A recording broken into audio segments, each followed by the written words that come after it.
Coba nanti kita lihat, nanti kita cek. Ini artinya air yang dapat langsung diminum. Tapi juga ada persyaratan yang lain, misalnya yang sekarang mungkin saya sudah sampaikan, ada yang namanya air bersih. Kalau air bersih itu harus dilakukan, ini harus dimasak sebelum dikonsumsi.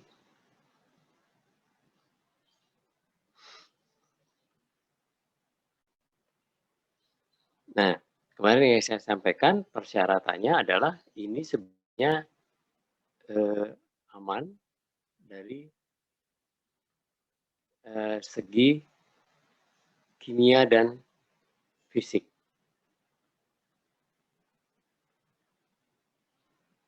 Dari segi kimia dan fisik dia aman. Jadi kalau kita lihat persyaratan air bersih itu ada persyaratan fisik, persyaratan kimia, dan persyaratan biologi atau mikrobiologi. Ada yang bilang mikrobiologi, ada yang bilang bakteriologis gitu ya. Ya intinya itulah. Nanti kita lihat apa saja gitu ya. Nah, kalau kualitas air minum yang berdasarkan Kemenkes 469/2010 ini berarti dia sudah memenuhi persyaratan fisik dan kimia dan biologi. Tiga-tiganya sudah memenuhi, sedang untuk air bersih, persyaratan biologisnya belum memenuhi. Sehingga dia perlu dimasak. Jadi kalau ada bakteri, ada hal yang lain itu, dia akan mati dengan dimasak.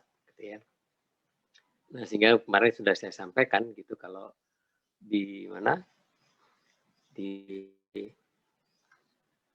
kita seringkali disebut PDAM, perusahaan daerah air minum, sebetulnya belum perusahaan daerah air minum, masih perusahaan daerah air bersih, gitu ya. Karena belum layak langsung diminum, harus dimasak. Karena nanti kita lihat dari sistemnya, gitu pada saat dia selesai diproduksi, sudah di desinfektan, sebetulnya dia aman secara fisik, kimia, biologi. Tapi nanti dia dialirkan ke pipa, nggak ada yang jamin begitu. Apakah selama pengaliran itu tidak ada kebocoran, tidak ada air yang masuk, gitu ya. Ini yang harus kita lihat sehingga tidak ada jaminan itu, sehingga perlu dimasak gitu ya supaya aman.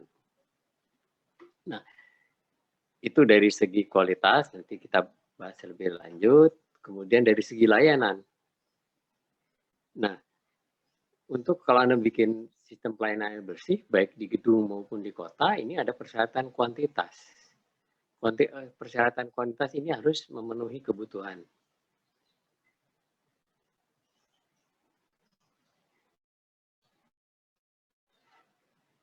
Jadi tergantung Anda mau mensuplainya di mana, mau di pedesaan, mungkin 60 liter per orang per hari, kota sedang mungkin sekitar 100 sampai 120 liter per orang per hari. Kemudian kalau untuk kota metropolitan itu harus lebih dari situ gitu ya. Nah, ini yang harus kita perhatikan.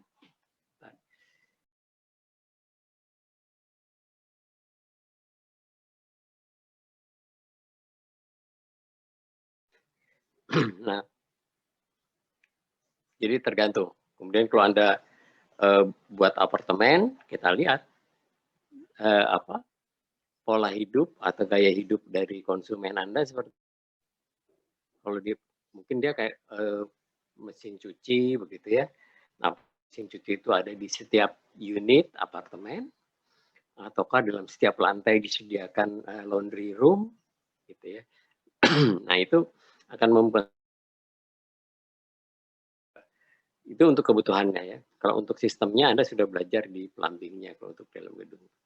Kemudian dari segi kualitas tadi di sini ada Kemenkes.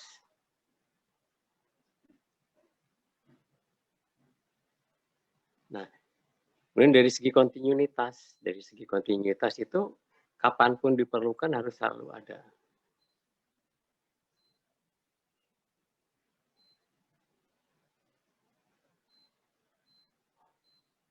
Anda perlunya malam, jam 12 malam, jam 3 pagi gitu ya, tetap harus ada dan cukup.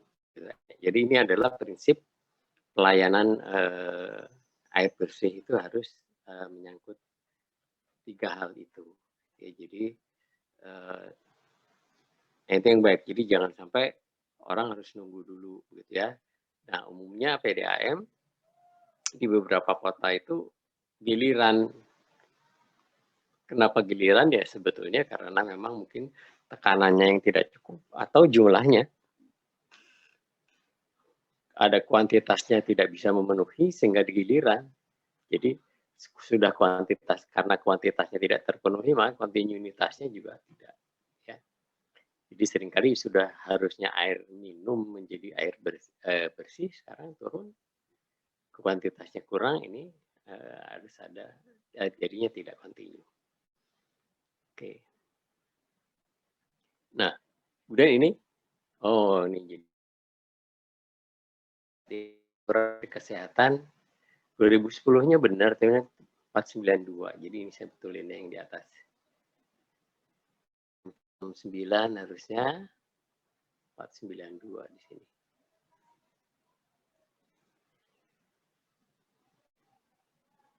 Jadi Kemenkes 492 gitu ya.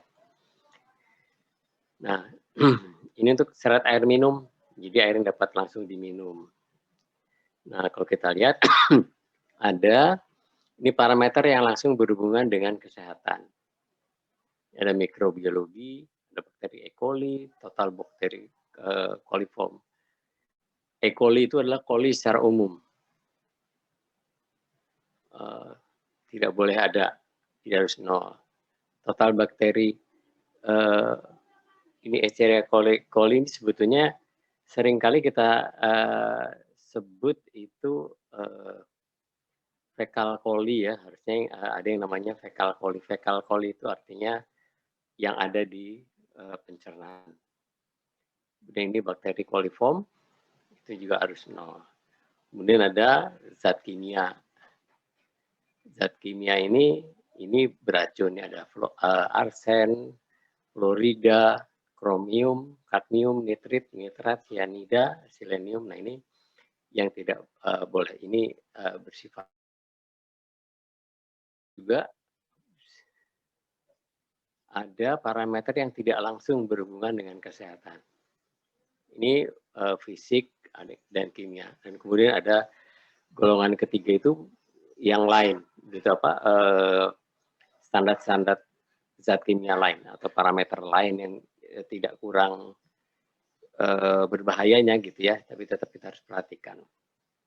Jadi, nah standar ini kalau kita pelajari kenapa digolongkan dua ini, sebetulnya kalau kita lihat dari segi mengapa dia harus dibatasi begitu ya zatnya. Jadi kalau Anda lihat di sini dibatasi satuannya apa, kemudian berapa sih kadar maksimumnya.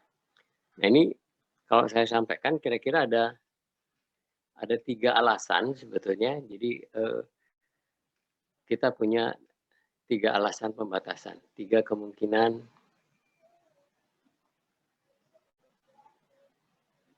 alasan pembatasan ya, pembatasan kandungan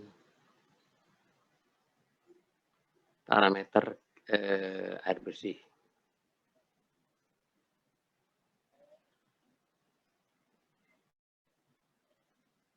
Kalau secara umum itu saya akan kan misalnya yang pertama itu dia hanya indikator.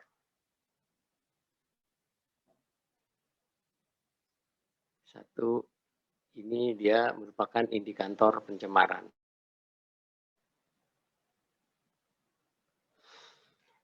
Nah, sebetulnya zatnya tidak masalah kita minum pun gitu ya. Tapi dia merupakan indikator. Jadi kalau kita lihat misalnya di sini yang tadi parameter bau, warna ini dibatasi. Satuannya ini resiu. kemudian ini zat padat terlarut, ini ada padatannya, kekeruhan, rasa, ini tidak berasa. Ini untuk air bersih gitu ya. Air minum, sorry. Air minum. Kemudian suhunya ini adalah plus minus 3 derajat Celcius di atas ke atas maupun ke bawah, tergantung kondisi lingkungan. Nah, ini kita lihat ya kalau perkara warna di sini 15, tapi seringkali kita minum minuman yang berwarna atau nggak apa-apa. Jadi mungkin warnanya belum tentu berbahaya. Kemudian ada total larut begitu ya, ini juga dibatasi. Jadi padahal kita seringkali minum tuh ditambah campuran-campuran lain yang yang sebentar. Campuran lain yang kita tambahkan sehingga ya untuk kita mungkin lebih senang gitu ya. Demikian juga warna kopi yang gelap gitu ya itu. Nah, tapi kenapa ini dibatasi? Kalau kita di alam misalnya kita mau minum air, kemudian airnya berwarna, kita harus yakinkan dulu warnanya itu dari mana, gitu ya. Jadi warnanya itu dari mana sehingga kalau kita yakin bahwa perwarnanya itu memang perwarna untuk makanan, ya berarti aman. Tapi kalau pewarnanya itu arti warnanya datang dari pabrik, kita lihat juga kalau itu dia beracun atau tidak. Jadi warnanya sendiri belum tentu berbahaya. Hanya kita harus melihat sumbernya.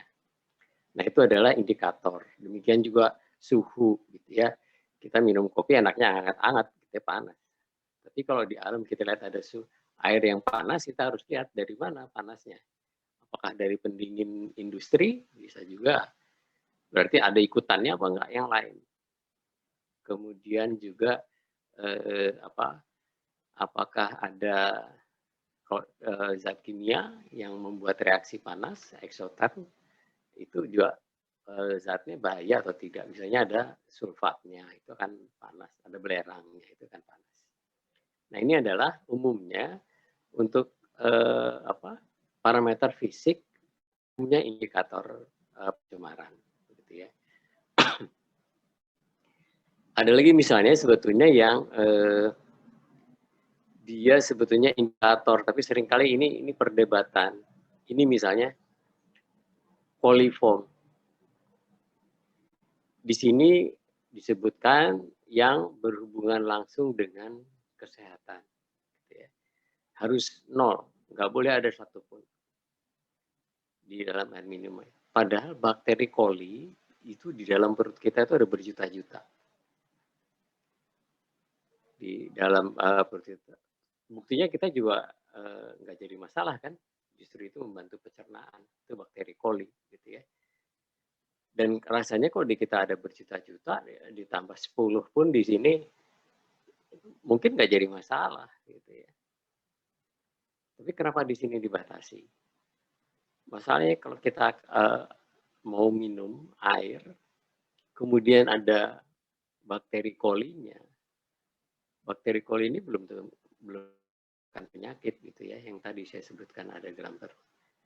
Tapi artinya kalau saya mau minum air yang ada bakteri colinya, saya bisa menyimpulkan bahwa air yang mau saya minum ini pasti barusan berhubungan dengan sesuatu yang keluar dari perut. Karena bakteri coli ini tidak lama gitu ya, hidup di alam bebas, dia habitatnya atau tumbuh kembangnya ada di dalam perut. Nah, ini kalau kalau air yang mau kita minum ada berarti ya dia barusan berhubungan dengan sesuatu yang keluar dari perut. Nah, kalau dari perut sendiri nggak jadi masalah gitu ya. Kalau dari perut orang lain ya tergantung orang lainnya sehat atau enggak. Kalau orang lainnya sehat nggak jadi masalah. Tapi kalau orang lainnya yang mengeluarkan itu sakit, ya entah sakit tifus atau sakit hepatitis, itu akan berarti kita akan tertular begitu. Itu yang kita sebut sebagai waterborne disease ya.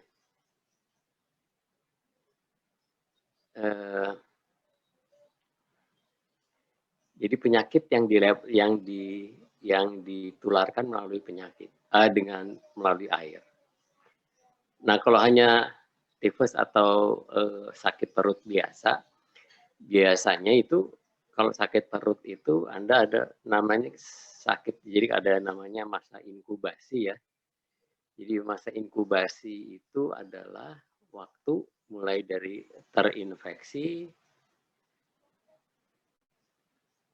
sampai bergejala gitu ya. Nah, ini kan kita sering sebut. Sekarang kalau kita kena COVID, katanya waktu inkubasinya antara 4 sampai 12 hari katanya ya. Sebelum 4 hari memang nggak kerasa apa-apa. Tapi, nah, demikian juga Salmonella typhi, kemudian ada yang untuk diare itu, dia punya masa inkubasi. Masa inkubasinya juga hampir sama, angkanya hampir sama, 4 sampai 10 jam. Biasanya seperti itu. Ini kalau untuk sakit perut umumnya gitu, 4 sampai 10 jam. Sehingga kalau Anda terserang sakit perut, gitu ya, Anda mundur lagi 4 sampai 10 jam yang lalu. Ini Anda makan di mana, makan apa gitu ya. Di mana, sama siapa gitu ya. Nah, ini Anda harus tanya nih. Cek lagi gitu. Ya, ini mesti lihat makan apa. Nah, mungkin Anda lihat mungkin itu sumbernya. Kemudian di mana. Itu berarti kita akan mengidentifikasikan sumbernya dari mana. Sama siapa juga bukan bercanda, beneran. Artinya Anda tanya juga gitu teman yang Anda ajak makan atau yang makan bersama Anda itu sakit juga atau tidak. Kalau dia sakit, ya mungkin ya itu kita akan ketemu sumbernya sehingga kita bisa isolasikan sumbernya jadi tidak menyebar gitu ya, tidak banyak korbannya. Ini penting gitu ya, antara 4 sampai 10 jam. Nah, ini masih bisa kita tanggulangi gitu ya. Penyakit-penyakit perut biasa. Tapi kalau sudah masuknya hepatitis itu bisa antara berapa harian ya, sampai bulan masa inkubasinya sampai 2 bulan.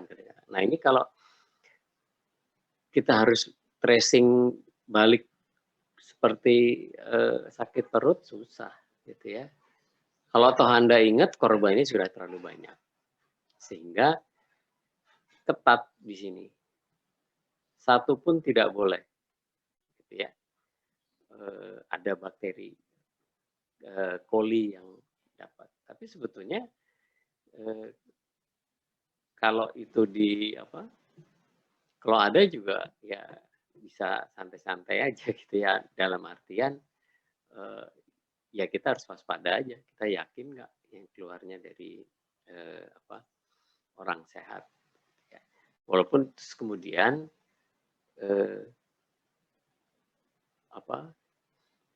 seringkali salah kaprah sekali orang ada menyebutkan ini sungainya sudah tercemar. Tandanya apa kalau itu tercemar?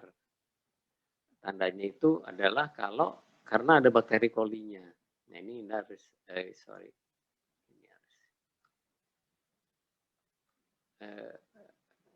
sebentar. Saya harus klik absen yang jam kedua. Aduh.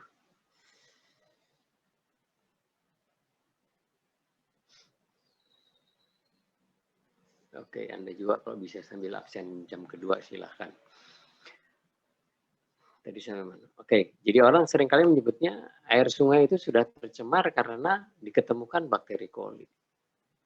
Nah, sebetulnya pencemaran air juga belum tentu. Nanti saya sebutkan. Jadi kemarin nanti saya sebutkan kapan air itu kita sebut tercemar. Jadi air tercemar itu jadi rada jauh ya. Air tercemar itu lah kok.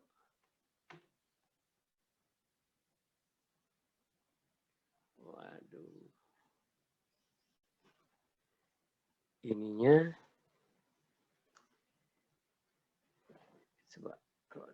Berarti pakai metode lain. Ini ada gangguan di ini saya apa? Sistem saya.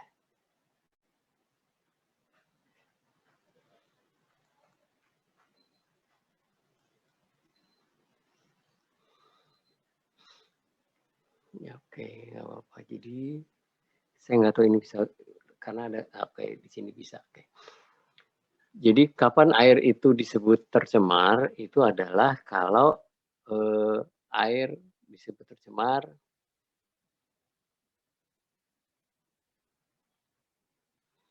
itu kalau tidak dapat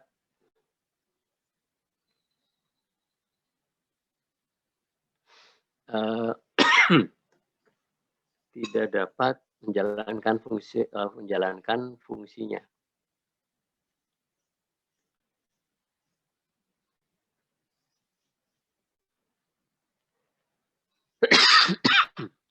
Menjalankan fungsi atau tidak memenuhi standar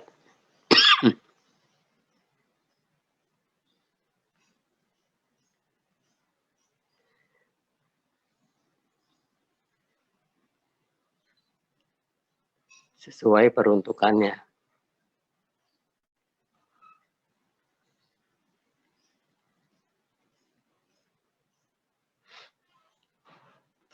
Jadi misalnya saja kemarin sudah saya sampaikan ya, tolong diingatkan kalau ternyata belum gitu ya, bahwa standar air itu ada kelas A, saya sudah ya, kelas A, B, ya. Kelas A itu air minum, kelas B itu adalah ini air minum. Kelas B itu air baku, air minum. Kemudian ada kelas C. Kelas C itu adalah air untuk pertanian. Kelas D itu perikanan. Saya lupa ini kebalik mungkin ya. Perikanan, peternakan.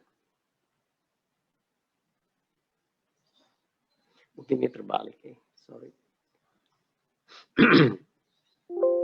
Nah, kalau Anda lihat nanti kan di sini ya, kalau air itu untuk air baku, minum, lima.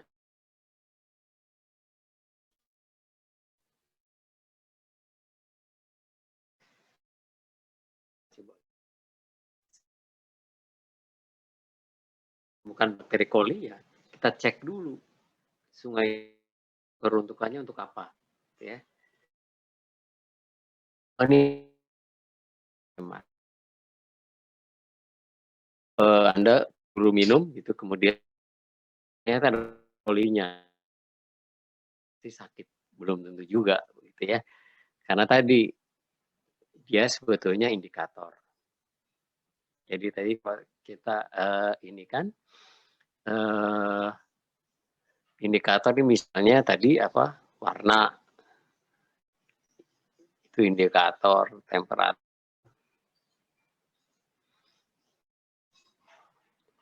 Ya, cuman ya ini saya pasti ditentang gitu kan orang kenapa orang tidak berani menyatakan coli indikator karena semua orang takut gitu begitu ada coli. Jadi kalau kebetulan dulu saya pernah tinggal di satu asrama waktu saya kuliah di itu asrama itu diketemukan satu bakteri coli di dalam air karena di sana kan airnya betul-betul air. Jadi kita minum itu bisa dari tap gitu ya. Nah begitu ada bakteri coli seluruh asrama tempat lain. Kemudian sistemnya itu sistem air bersihnya masih desinfektan, kemudian seminggu baru kita boleh balik lagi. Jadi begitu ketatnya mereka. Itu terjadi satu orang sakit itu maka semua penghuni akan sakit. Jadi kalau COVID isolasi kita cukup menjauh dan sebagainya, kalau ini nggak bisa kalau memang sumber airnya yang terganggu. Oke, itu yang pertama indikator. Kalau ada yang mau tanya langsung potong aja ya. Yang kedua ini, kemungkinan kedua dia mengganggu pemanfaatan.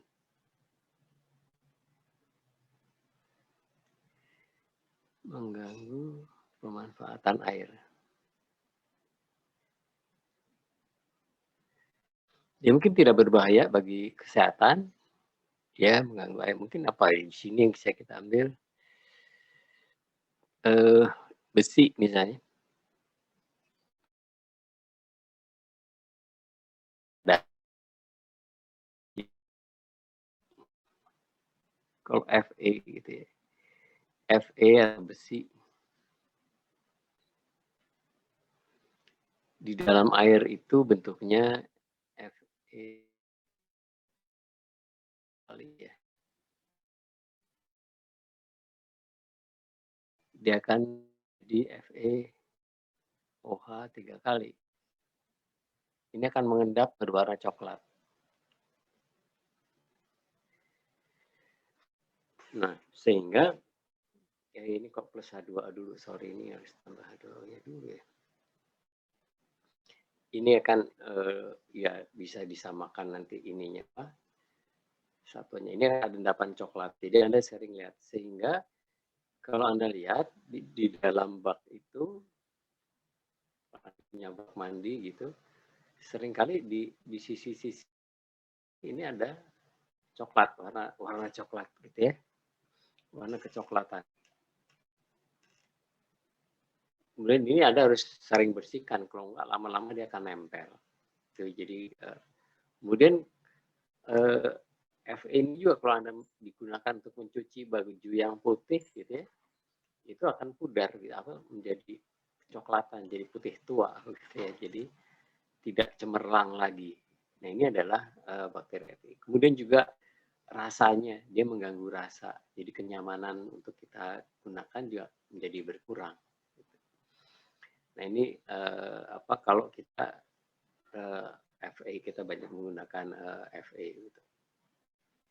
Nah, ini sebetulnya tidak terlalu mengganggu toh tidak terlalu banyak yang kita bisa minum juga. Nah, ini sifatnya dia mengganggu. Nah, ini kita bisa olah biasanya dengan kalau kita menambahkan saringan pasir aktif, maka Fe-nya ini akan tertangkap. Kadang-kadang juga sekali kita punya keran gitu.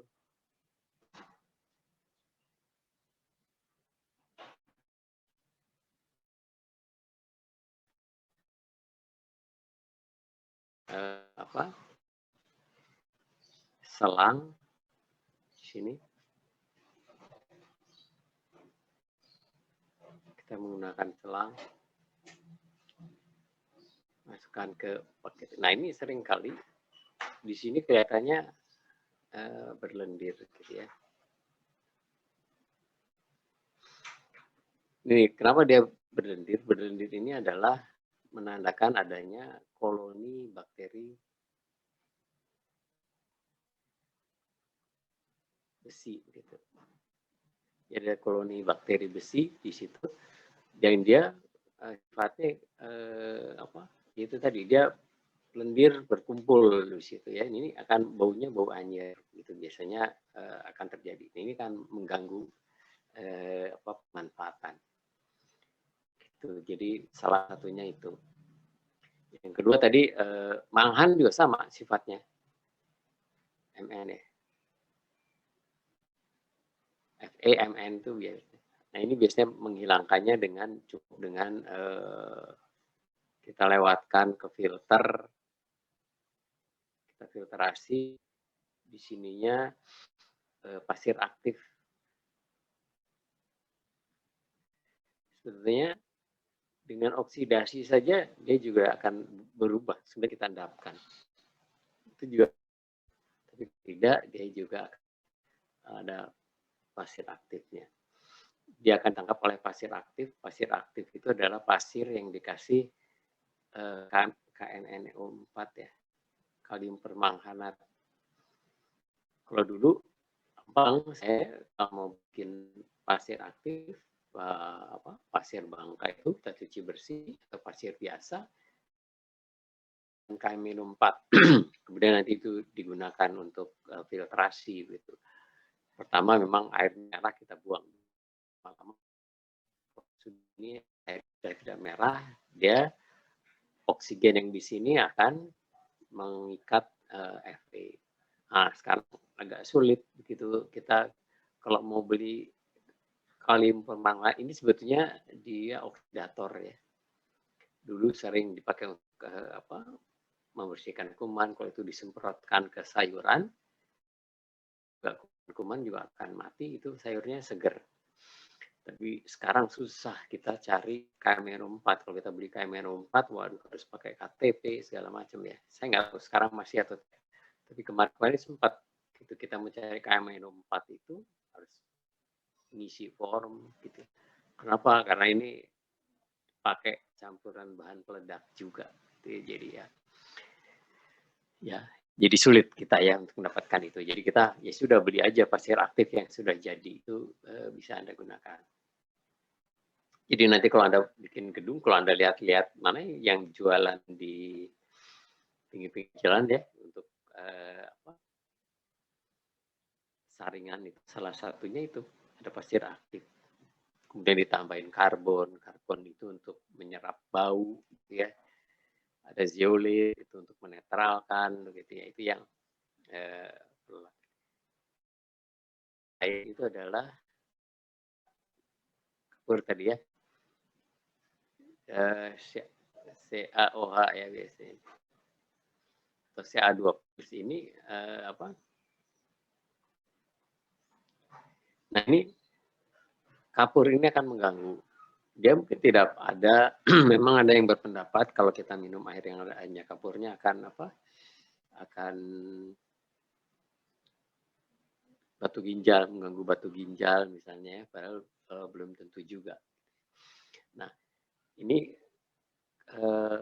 kapur itu kalau kita panaskan, jadi kalau ada air kapur, orang seringkali kalau ada air kapur kita disebut airnya sadah gitu ya.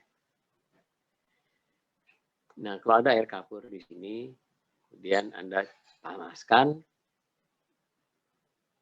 Anda di sini Anda panaskan,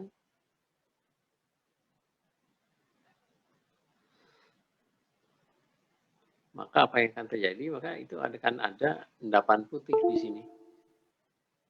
Bisa nggak kelihatan di sini?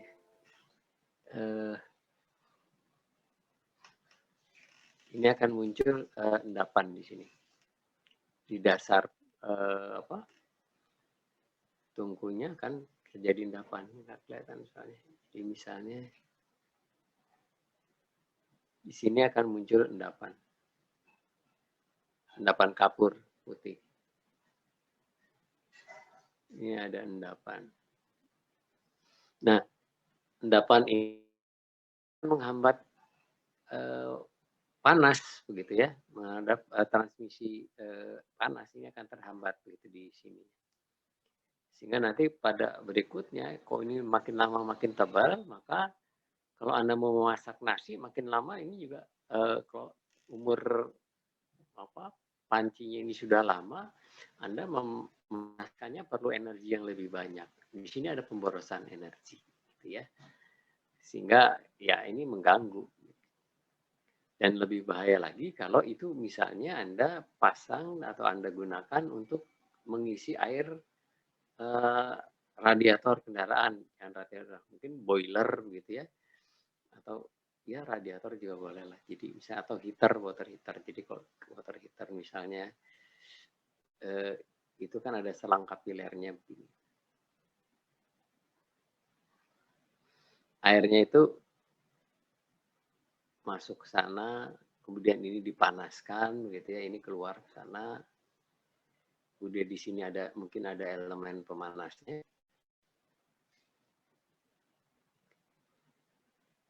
Di sini ada elemen pemanas.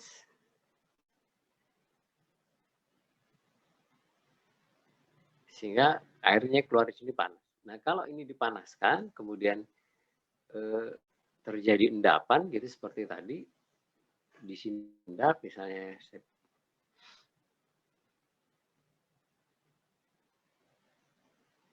Nah, karena panas, misalnya di sini mengendap, tersumbat.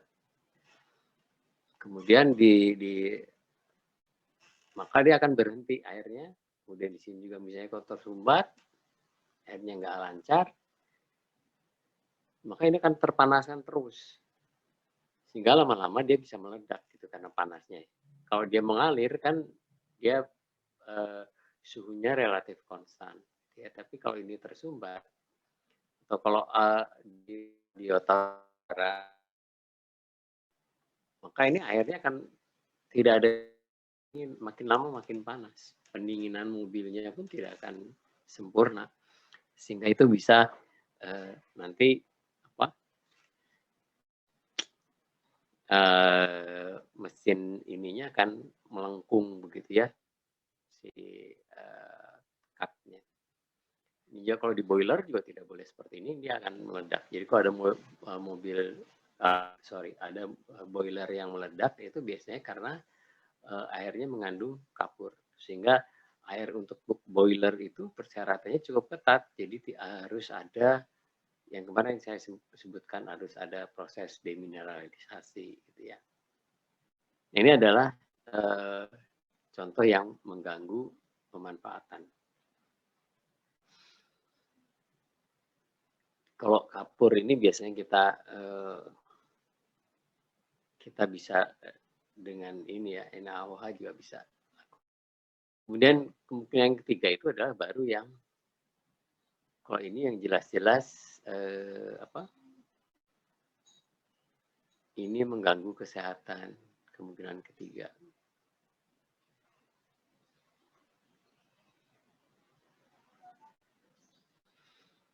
Nah, ini ya tadi ada logam berat.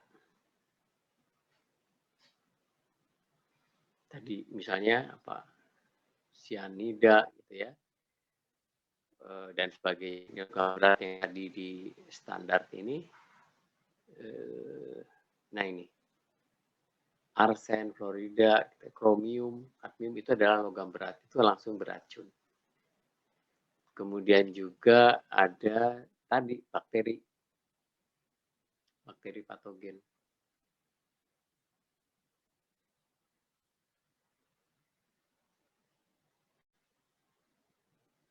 Bakteri patogen gitu ya. Bisa salmonella, bisa sama ada yang namanya botulinum, macam-macam ya. Ada salmonella typhi, ada yang untuk yang hepatitis gitu dan sebagainya. Nah, ini yang jelas-jelas dia mengganggu kesehatan ya. Ya bisa juga sih sebetulnya kalau Anda minum air yang sangat panas gitu ya, itu juga mengganggu kesehatan. Ya, mungkin di standar. Nah, itu jadi Anda juga sudah tahu kira-kira air Anda yang akan Anda gunakan itu seperti apa. Nah, ini yang tadi kalau saya mau balik lagi ke masalah bakteri coli tadi, kalau penyebarannya, jadi bakteri itu kalau di dalam tanah,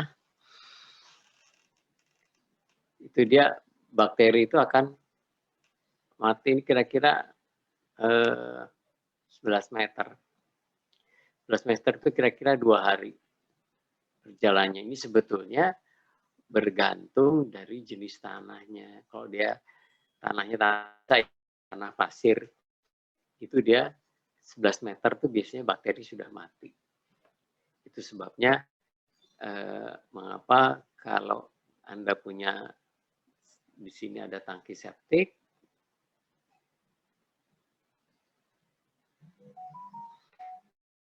di sumur di sini, maka jarak minimumnya biasanya orang menyebutnya 11 meter gitu. Sebetulnya ini 11 meter itu kalau alirannya ke sana. Kalau aliran air tanahnya ke sana. Sorry, kok hilang.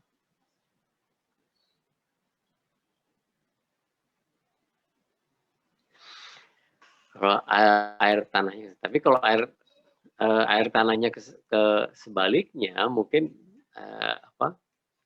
kurang dari 11 meter pun nggak jadi masalah.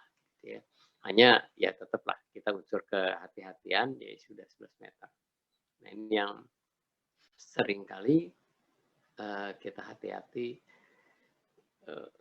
Kalau kita, saya nggak tahu pernah saya sampaikan ke Anda atau belum. Jadi seringkali kalau di kompleks perumahan misalnya ya, developer itu membuat rumah, kok ini jalannya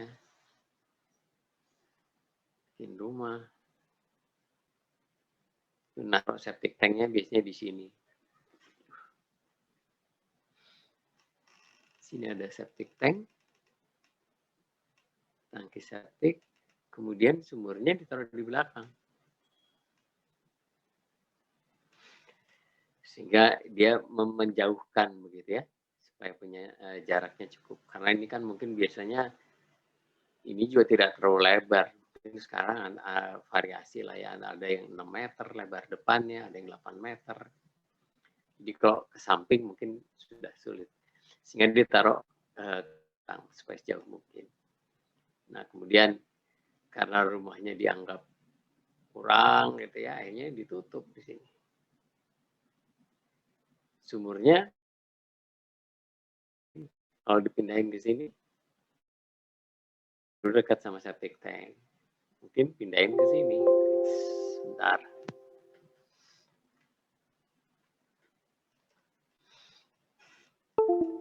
Nah ini Anda pindahkan sumurnya, dipindahkan ke sini supaya menurut Anda oh ini agak dijauh, ya udahlah yang tempatnya lebih agak jauh kita taruh di sini sumurnya. Mepet ke sini lah. Lebih aman dibandingkan dari sini. Nah, terus kemudian Anda tenang. Tapi begitu ngelihat plotnya lagi, sekali lagi, ternyata kalau saya taruh di situ, saya lupa. Di sini tuh septic tanknya tetangga gitu. Jadi kita menjauhkan diri dari septic tank kita, tapi mendekati septic tank tetangga. Jadi walaupun di sini dipagar kan, tapi pengalirannya ada di bawah tanah. Jadi ini termasuk pencurian menurut saya. Pencurian, mencuri isi septic tank tetangga. Nah ini harus hati-hati gitu ya. Sekali lagi belum tentu sakit. Kalau toh Anda gunakan. Jadi selama misalnya tetangga ini sehat semuanya ya insya Allah sehat. Jadi begitu satu sakit misalnya tifus, ya Anda juga bisa kena jalan. Itu satu itu ya. Itu mengenai kualitas air. Nah kemudian sampai situ ada pertanyaan, silakan kalau ada ya. Jadi ini Anda yang harus hati-hati.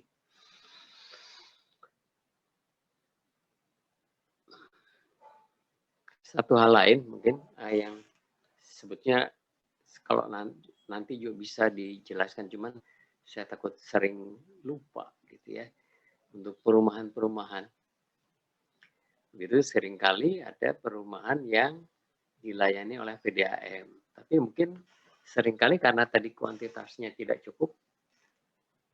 Kenapa kuantitasnya tidak cukup juga tergantung. Mungkin karena memang pembangunan rumahnya tidak sesuai dengan rencana tata kota gitu, dengan tata guna lahan. Sehingga di awal PDAM tidak mengalokasikan pipa yang cukup ke situ karena dianggapnya di situ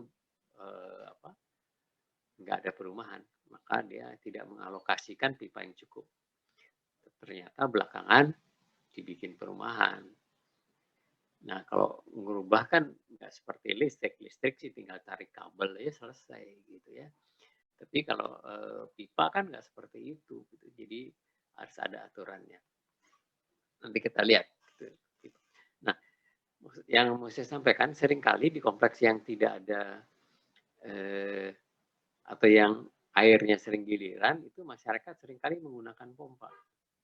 Jadi ini dari pipa PDAM diambil gitu ya ada tapping di sini namanya ada tapping, kemudian masuk dulu ke pompa. Baru dialirkan. Di sini ada meter air dulu gitu ya. Sorry.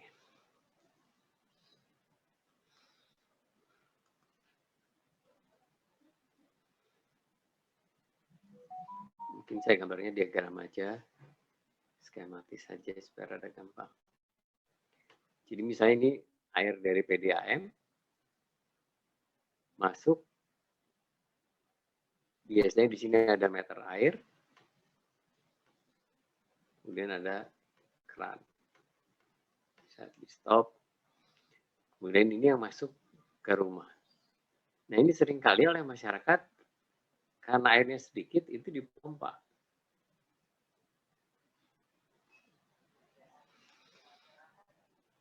Nah, ini nggak boleh. Untuk peraturan PDAM nggak boleh seperti ini.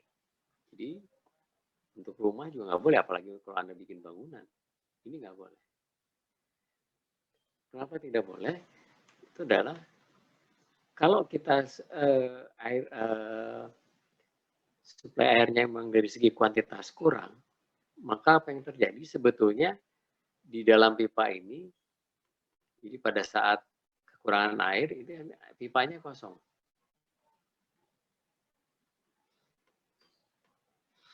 Nah, pada saat pipanya kosong, Anda sedot, ini maka akan terjadi, kalau di Anda hisap dengan ini, maka yang tadinya pipa kosong itu akan menjadi vakum. Tekanannya negatif, atau ini ya, tekanannya negatif.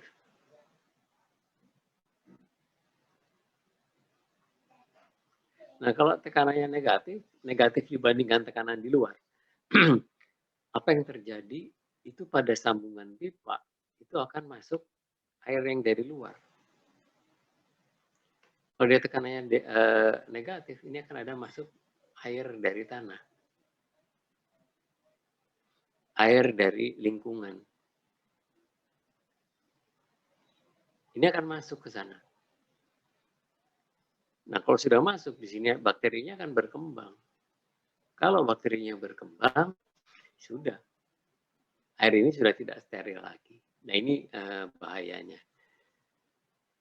Jadi, tidak boleh kita melakukan pemompaan seperti ini. Kalau Anda memang mau melakukan pemompaan, dan ini sering digunakan juga untuk apa? Untuk hotel-hotel dan sebagainya, kalau memang Anda melakukan pemompaan, biasanya itu adalah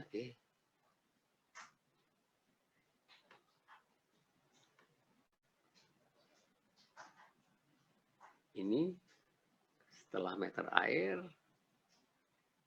sini ada water meter, ini Anda tampung dulu di bak. Anda tampung dulu di bak, dari sini baru Anda pompa. Ini boleh. Jadi tidak ada pemompaan langsung, sehingga kalau airnya habis ya sudah, Anda nggak bisa pompa. Di sini tetap tidak terjadi vakum. Beberapa kali saya membantu beberapa PDAM itu, seringkali ketemu hal yang mustahil, bukan mustahil ya, mengherankan. Jadi saya pernah membongkar pipa PDAM yang debitnya kecil begitu ya, harusnya setelah perhitungan diameternya cukup besar, harusnya debitnya sekian yang mengalir, ternyata tidak mengalir. Begitu kita lihat, kemungkinan memang ada bocor. Satu itu, kalau bocor kita bisa deteksi dengan alat kebocoran itu ketemu. Tapi dari bocor juga tidak gitu ya. Ternyata apa, di sini di dalam sambungan ini ada lubang kecil. Mungkin juga tadinya sangat-sangat kecil gitu. Kemudian ada akar pohon masuk, serabut. Nah, ternyata di dalam akar ini, karena di sini air, di dalam sini tuh dia membesar. Sehingga di dalam pipa itu ada akar pohon membesar, sehingga dia akan menyumbat. Kalau pipanya pipa besi memang seringkali yang terjadi adalah karat. Tapi untuk pipa yang non metal seringkali yaitu ada akar di dalamnya. Jadi kalau begitu air itu bolong sedikit, gitu, nah ini Anda harus hati-hati. Jadi jangan nyedot, gitu ya. Kebetulan di tempat saya tinggal ini banyak yang nyedot, gitu. Saya bisa melakukan jahil begitu ya dengan kalau kita tahu ini wah ini tetangga ini nyedot, gitu ya, nggak apa-apa gitu. Jadi kalau ada posisinya ada di sini, ini meteran Anda gitu ya, Anda posisinya di sini, Anda coba gitu. Kalau di sini ada keran, Anda sambungkan keran Anda gitu ya. Terus di sini ada ember, embernya diisi air dulu, kasih zat pewarna makanan tapi ya, jangan warna yang lain. Anda isi pewarna makanan gitu, warnanya merah gitu ya. Kemudian nanti kalau tetangga kita ini nyedot, ini akan kesedot. Nah, begitu kesedot ke sana, keluarnya merah, itu mereka akan ribut gitu ya. Terus Anda kabur aja. Kalau mau jahil bisa seperti ini. Supaya, tapi Anda yakinkan ini bukan, ya sebetulnya nggak boleh lah. Jangan, nggak usah dilakukan. Kira-kira itu. Jadi ini kita juga harus hati-hati. Nah, kalau Anda mau bangun gedung, hotel, dan sebagainya, informasi apa yang Anda perlukan? Ya, itu yang pertama adalah kapasitas produksi dari PDAM-nya berapa. Kemudian ini Anda lihat, jadi bukan hanya saat ini saja, tapi Anda lihat termasuk rencana pengembangan.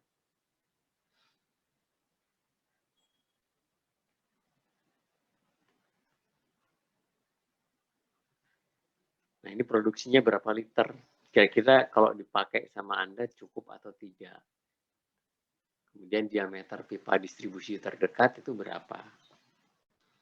Ini akan menentukan berapa debit yang bisa disadap. Debit maksimumnya berapa di situ? Sesuai nggak dengan kebutuhan Anda? Nah, ini. Jadi turun ke ketiga, kapasitas maksimum yang dapat dilayani. Kemudian tadi, rencana mendatang ini adalah proyeksi pelayanan tahun mendatang. Seperti apa? Itu adalah proyeksinya. Sehingga Anda tahu kira-kira untuk bangunan yang akan Anda bangun itu terpenuhi nggak kebutuhan air minum. Nah, dan dari informasi di atas, ini apakah kebutuhan air bersihnya gedung dapat dibangun dan dapat terpenuhi oleh PDAM. Ini PDAM dapat memenuhi kebutuhan air bersih gedung apabila sisa kapasitas ya 24 jam itu lebih besar dari kebutuhan gedung. Nah, kalau ternyata tidak, apakah ada pengembangan apa enggak gitu. Kalau enggak ada ya Anda harus cari alternatif ya. Kalau tidak ya Anda harus cari alternatif. Cari alternatifnya di mana gitu ya. Ya Anda bisa mungkin air tanah atau Anda mengolah sendiri. Tapi itu semuanya perlu izin.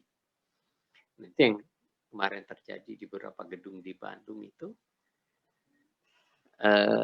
artinya perizinannya tersendat itu karena masalah itu.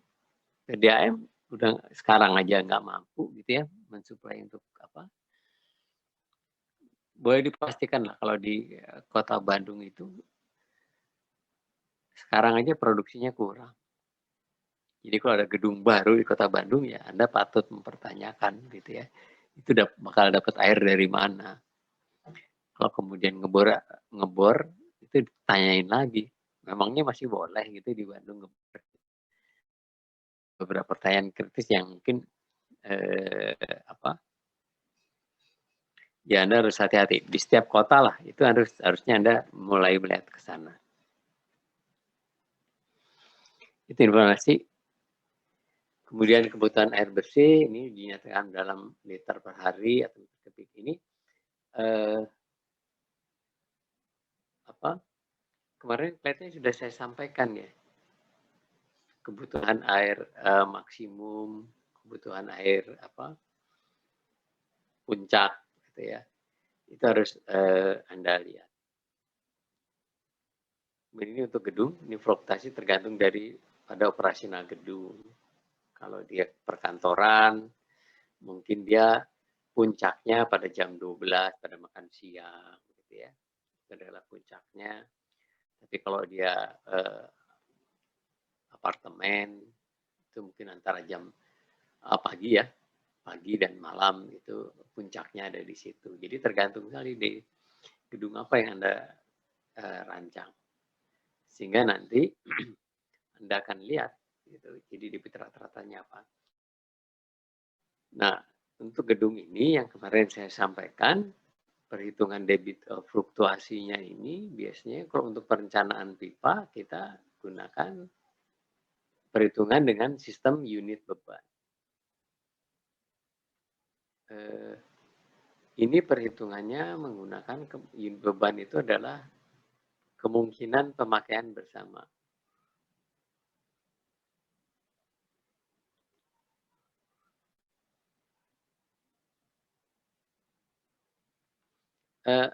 Mohon direspon dulu. Lisan aja deh siapa yang jawab gitu ya. Minggu kemarin saya sudah bicara ini belum? Kemungkinan memakai bersama.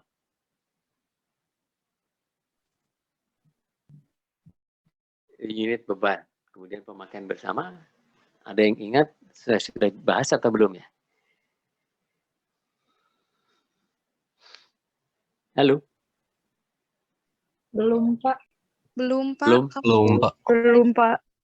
Oke. Kalau belum berarti harus jawab sekarang. Kalau untuk perkotaan, debit puncak, debit rata-rata sudah ya?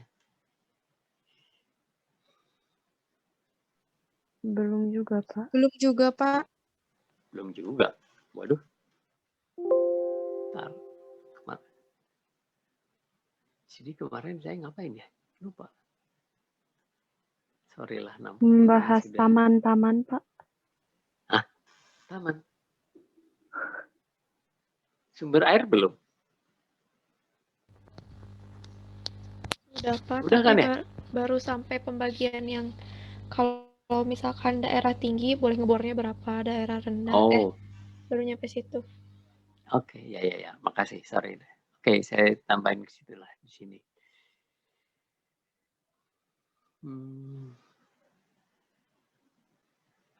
Oke, di sini. Jadi saya tambah di sini aja deh.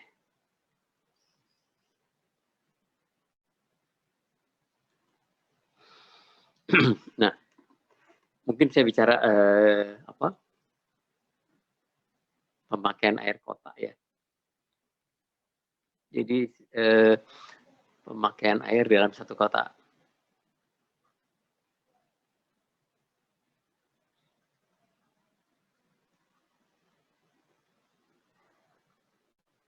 Satu kota ya. Jadi kalau kita lihat pemakaian air dalam satu kota harian ya. Jadi kalau saya bikin grafik di sini,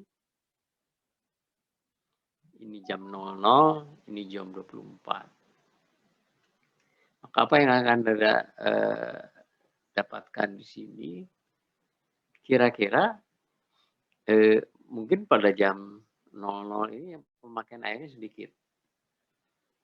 Kemudian orang udah mulai bangun, siap-siap ke kantor, tinggi, kemudian udah berangkat ke kantor, turun lagi kebutuhan airnya, sore pulang, kemudian ini akan turun lagi.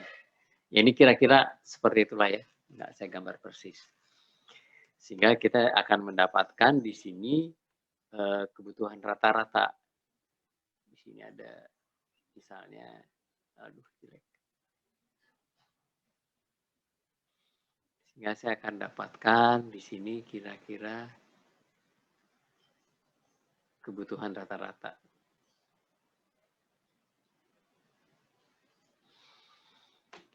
Nah, kebutuhan rata-rata, nah ini pada saat kebutuhan rata-rata seperti itu, maka pada saat minimum ini akan mengisi reservoir. Ini juga dia akan mengisi reservoir. Kelebihannya masuk ke dalam reservoir. Kemudian di sini airnya lebih tinggi. Kita kebutuhan rata-rata produksi airnya tetap. Maka ini reservoir dia ditambah. Kekurangannya ditambah dari reservoir. Ini juga. Gitu ya. Jadi ini air keluar dari reservoir.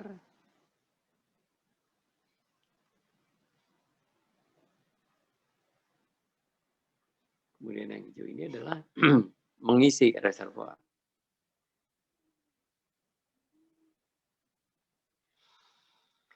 Nah, itu yang terjadi kalau dalam satu gedung. Nah, ini bentuknya kira-kira seperti ini, tapi beda-beda gitu ya untuk setiap kota. Jadi misalnya, ini misalnya kalau kota besar yang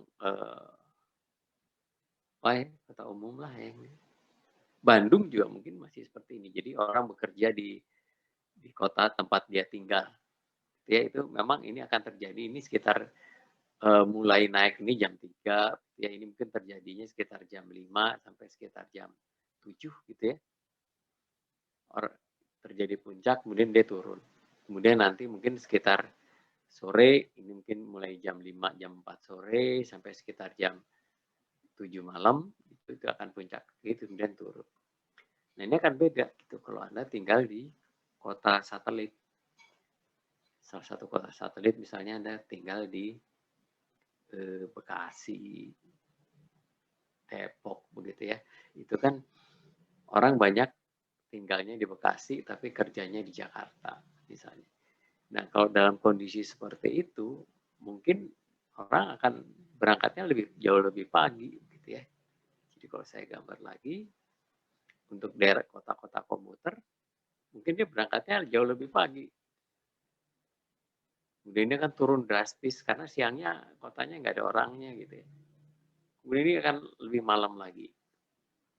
Bisa seperti itu. Ini adalah kota-kota komuter gitu ya, kota yang orangnya tinggalnya di satu tempat itu tinggalnya di satu tempat. Ini kan banyak ya sekarang BSD lah gitu ya yang kota komuter. Walaupun sekarang pusat kegiatan sudah banyak di sana. Nah, kebutuhan ini adalah yang kita sebut dengan kebutuhan puncak.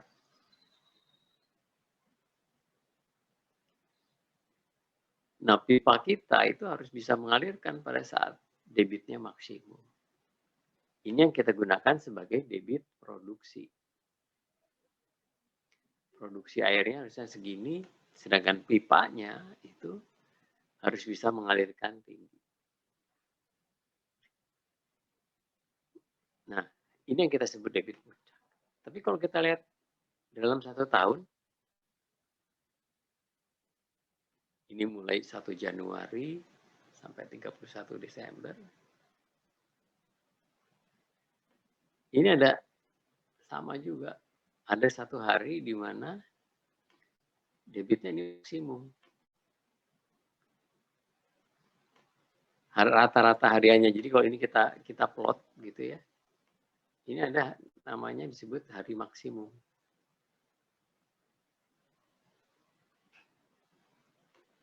Jadi kalau ini saya sebut angkanya 1, maka hari maksimum ini kita sebut ini kita sebutnya Fmax, faktor maksimum.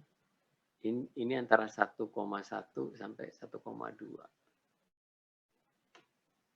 Kemudian di sini, kalau ini kita 1, ini kita sebut faktor puncak. Faktor puncak itu antara 1,5 sampai 2. Bisa 2 kali lipat. Tergantung kotanya. Sehingga kalau kita tahu debit produksi ya, debit produksi itu adalah Q rata-rata dikalikan faktor maksimum. Ini. Tapi Q pengaliran untuk mendesain pengaliran distribusi ya, itu sama dengan Q rata-rata dikalikan Fmax dikalikan F puncak. Nah, ini dapatnya dari mana? Ya, ini ada Cipta Karya punya standar. Ini standarnya dari Cipta Karya 1,5 sampai 2, tergantung kotanya. Kalau kotanya besar, biasanya 2, gitu ya. Kemudian kalau kota orang yang banyak tinggalnya di situ, kota sedang, yaitu 1,5. Nah, ini adalah kebutuhan lahirnya. Ini adalah untuk satu kota. Nah, untuk gedung beda lagi, gitu ya. Mungkin kan gedung tadi kan tergantung dari fungsi gedungnya apa, gitu ya. Kalau untuk gedung,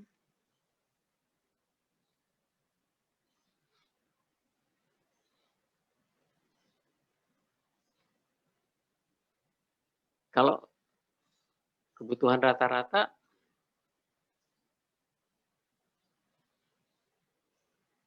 itu jelas, itu adalah jumlah penghuni atau pemakai ya. Anda sudah ya, jumlah penghuni dikalikan kebutuhan rata-rata.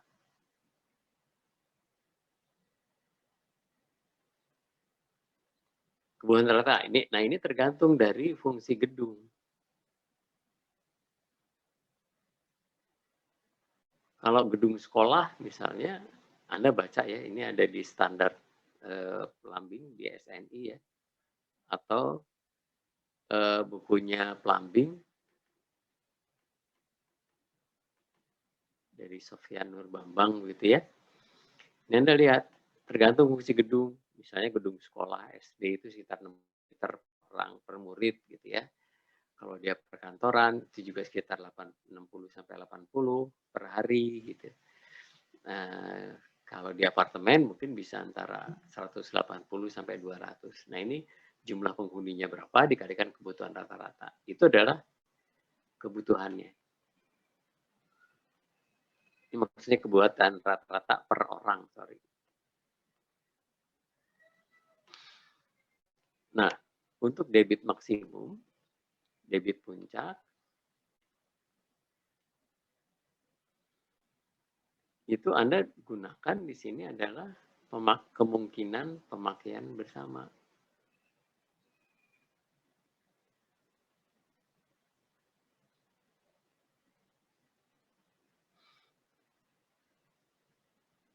Jadi misalnya kita ambil satu section aja, ini ada satu pipa gitu ya. Kemudian di sini ada kita gunakan untuk keran cuci tangan. Kemudian di sini ada untuk kloset misalnya ya. Kemudian ada mesin cuci, ada keran lagi gitu ya. Misalnya ada beberapa keran. Kemudian ada toilet lagi di sini misalnya. Kapan debit ini puncak? Ini debit puncak. Secara teori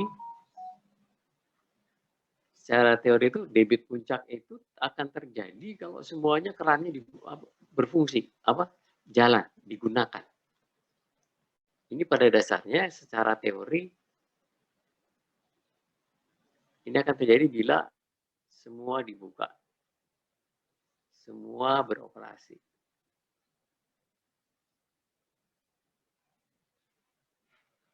Nah, kalau Anda gunakan itu, boleh-boleh aja. Jadi misalnya keran, kalau dibuka penuh, ini misalnya 0,5 liter per menit.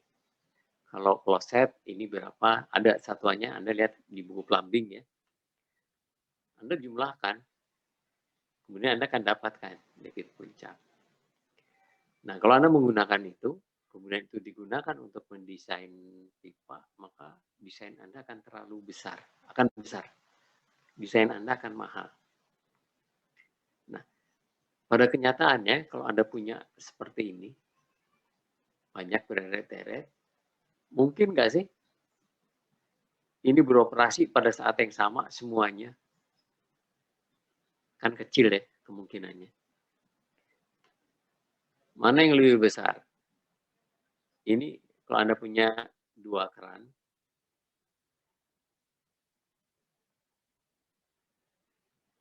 kemudian kemungkinan bersamanya berapa persen? Kalau Anda punya 3 keran, ada keran, di sini ada keran lagi. Lebih besar mana kemungkinan ini dipakai dua-duanya, ini dipakai tiga-tiganya sekaligus? Kan kemungkinan besar, lebih besar ini. Nah, ini untuk melihat kemungkinan pemakaian bersama, itu digunakan apa yang namanya unit beban. Nah, ini di dalam buku Morimura atau buku SNI Plumbing itu didefinisikan satu keran itu berapa unit bebannya. Kloset, ya, tergantung kalau tangki gelontor berapa unit bebannya. Kalau katup gelontor berapa. Nah, ini Anda pelajari di plumbing. Sehingga nanti pada saat Anda mendesain itu akan berbeda antara mendesain kebutuhan rata-rata dengan debit puncak. Debit puncak itu pada saat Anda mendesain pipa itu Anda menggunakan unit beban.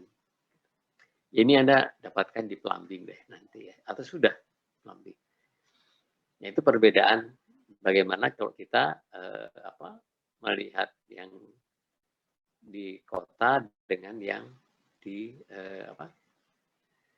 gedung, itu akan berbeda. Ini.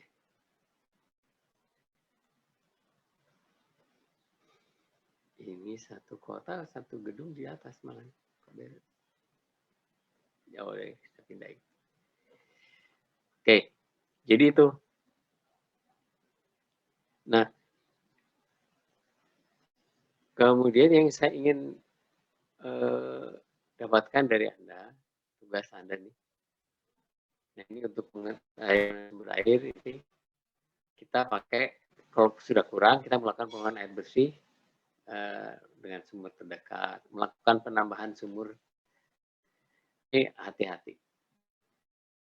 Penambahan sumur. Kemudian juga daur ulang air bekas. Jadi ada grey water. Nanti pada saat saya bicara air limbah dari yang namanya grey water, itu kita sirkulasi. Kita gunakan untuk pembilasan, untuk penggelontoran, untuk taman gitu ya. Ini kategorinya nanti bangunan Anda menjadi bangunan yang green building ya. Bangunan yang ramah lingkungan. Kemudian juga melakukan pemanenan air hujan atau pemanfaatan air hujan. Nah, sekarang ini sudah diharuskan ya, kita sudah menuju ke green building, Kota Bandung dan sebagainya itu sudah punya konsep green building untuk bikin IMB aja harus dilihatkan apakah kita sudah mengacu kepada standar green building, bangunan yang ramah lingkungan. Itu mulai dari lingkungannya, dilihat cocok nggak dengan lingkungan Anda. Dari tata kota kemarin ya, fungsi kotanya apa gitu ya. Kemudian saya minta izin minum ya. Kalau sekarang masih boleh minum, minggu depan udah nggak minum ya, puasa.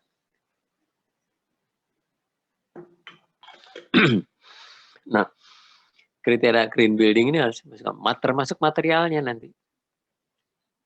Anda materialnya ramah lingkungan atau tidak, bangunannya sistem ventilasinya seperti apa, jangan terus Anda bangun secara arsitektural bagus, tapi terus kemudian harus pakai AC terus, gitu, lampunya nyala terus, gitu, itu tidak ramah lingkungan. Nah, ini sudah ada dipastikan, disyaratkan sekarang. Ya, nanti kita lihat juga pada saat. Nah, sekarang saya ingin Anda supaya lebih kenal dengan pemakaian air. Saya ingin Anda membuat Anda pakai air untuk apa aja sih dan berapa banyak. Itu Anda bikin daftarnya.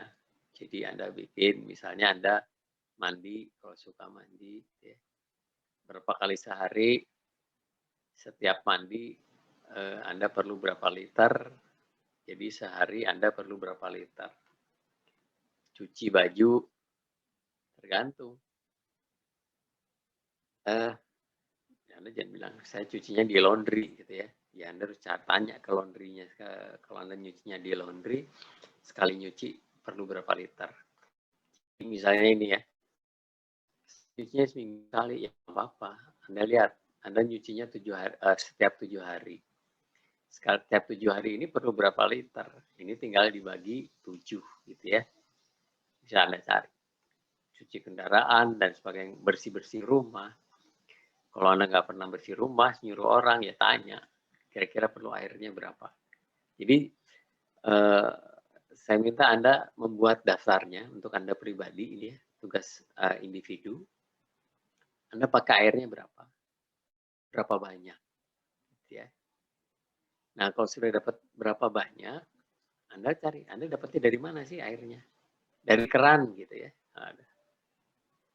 Ya air di keran itu dari mana gitu ya, jangan jawabnya dari keran gitu ya.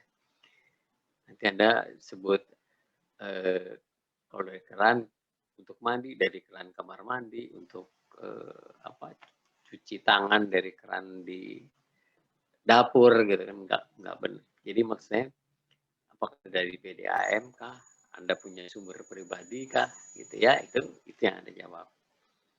Nah kemudian buat denah tempat tinggal Anda atau tempat kosnya seperti apa, jaringannya seperti apa, jaringan air bersihnya gimana, kemudian jaringan air kotornya seperti apa, kemana air kotor dibuang,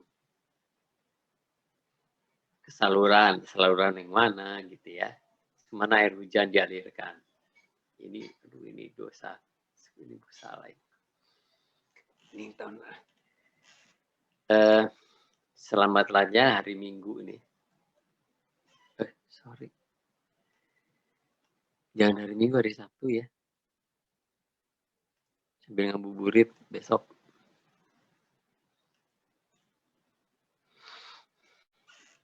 Sabtu tanggalnya ya, Sabtu besok Pak ya. Gitu. Nah, bentuknya ini kira-kira seperti ini denahnya.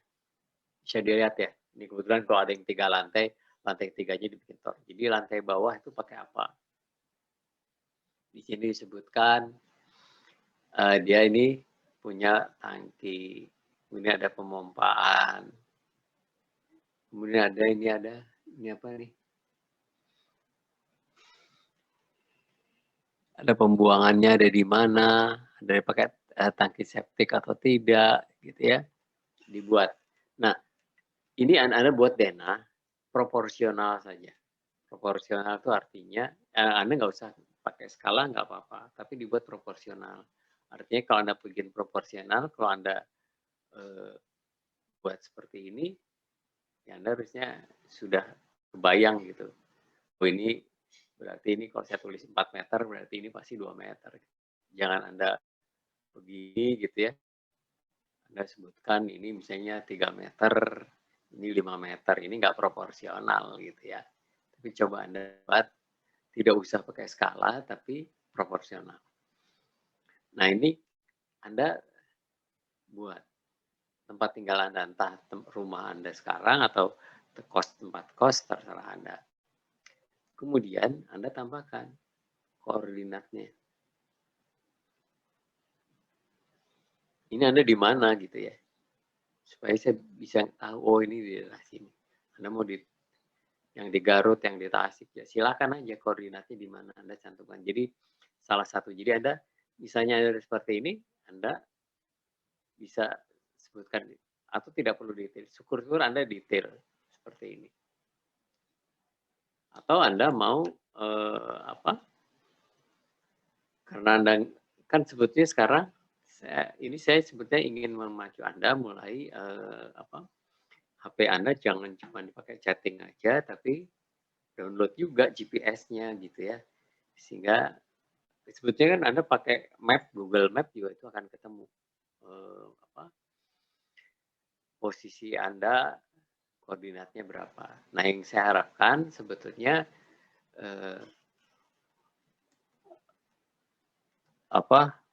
koordinat yang Anda gunakan ini koordinat UTM. Jadi saya mengharapkan koordinatnya UTM. Jadi misalnya saja ini saya stop sharing, saya ganti sharingnya. Kalau saya yang di Google gitu ya.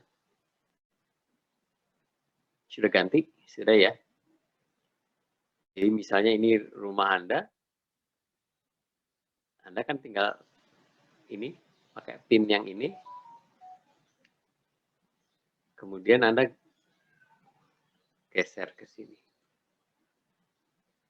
Kalau misalnya ini rumah Anda geser ke sini. Maka Anda dapatkan ini koordinat Anda. Gitu ya. Anda bisa dapat. Jadi saya minta juga Anda menyampaikan koordinatnya. Mungkin foto ininya, screenshot ini boleh Anda kirimkan atau enggak juga enggak jadi masalah, gitu ya. Tapi paling tidak saya minta Anda koordinatnya. Anda tulis apakah Anda koordinatnya itu menggunakan apa? Menggunakan Google Earth atau Anda pakai HP, pakai GPS yang ada di HP.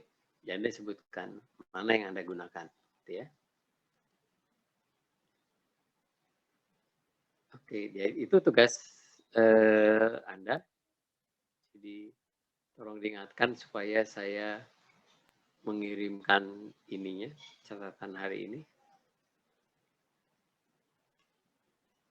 Stop share dulu. Oh iya, tadi sudah. Jadi tolong diingatkan saya share cepatnya catatan hari ini. Itu tugas Anda pribadi ya, tugas individu untuk air bersihnya. Jadi sekaligus air kotornya kemana. Ini kekurangan dari gambar ini, saya nggak tahu jalannya di mana sih. Gitu. Jadi Anda perbaiki lagi ya, ini saya ambil contoh dari tugas tahun yang lalu. Jadi tujuannya sebenarnya supaya Anda sadar selama ini Anda dapat air dari mana, dibuangnya kemana, mengganggu tetangga tidak gitu ya. Tujuannya ke sana gitu. Nah ini kekurangannya adalah walaupun boleh saya bisa nebak gitu. Kalau ini di teras itu ini pasti jalan di sini gitu ya. Nah kemudian juga Anda boleh gambar ini tapi ya, tolong dikasih jarak. Jadi tetangga Anda tuh ada di mana gitu ya. Apakah Anda posisinya di sudut rumahnya? Itu ditambahkan. Oke, sampai situ ada pertanyaan? Bapak mau bertanya perihal tugas. Ya, silakan. Untuk tadi Pak, untuk pemakaian airnya tuh hanya kita saja atau sama penghuni anggota keluarga yang lain Pak? Anda aja. Anda pribadi aja. Ya, satu orang aja. Oh iya, baik Pak, terima kasih. Ya. Oke, ada yang lain? Cukup? Oke, kalau cukup, sebentar. Saya berarti perlu ngambil tanda yang nggak ada pertanyaan ya. Bentar.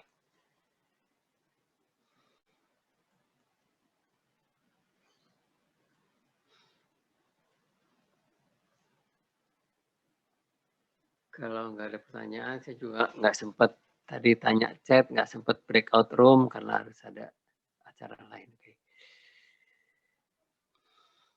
Oke, kalau nggak ada pertanyaan, silahkan dibuka lagi kameranya.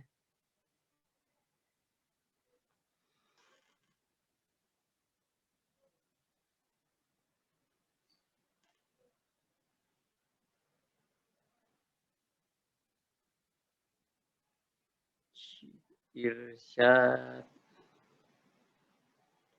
Trina belum muncul.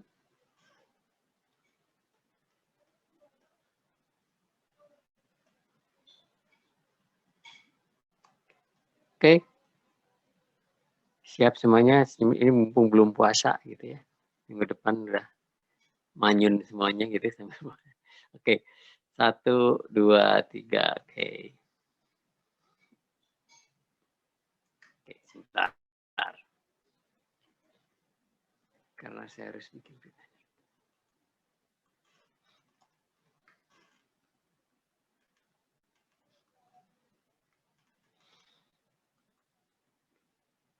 Baik, kalau tidak ada pertanyaan, kita akhiri pertemuan kita. Kalau ada nanya lewat chat. Jangan lupa mengingatkan saya untuk kirim bahan kuliah tadi ya. Baik, kita akhiri pertemuan kita pagi ini. Selamat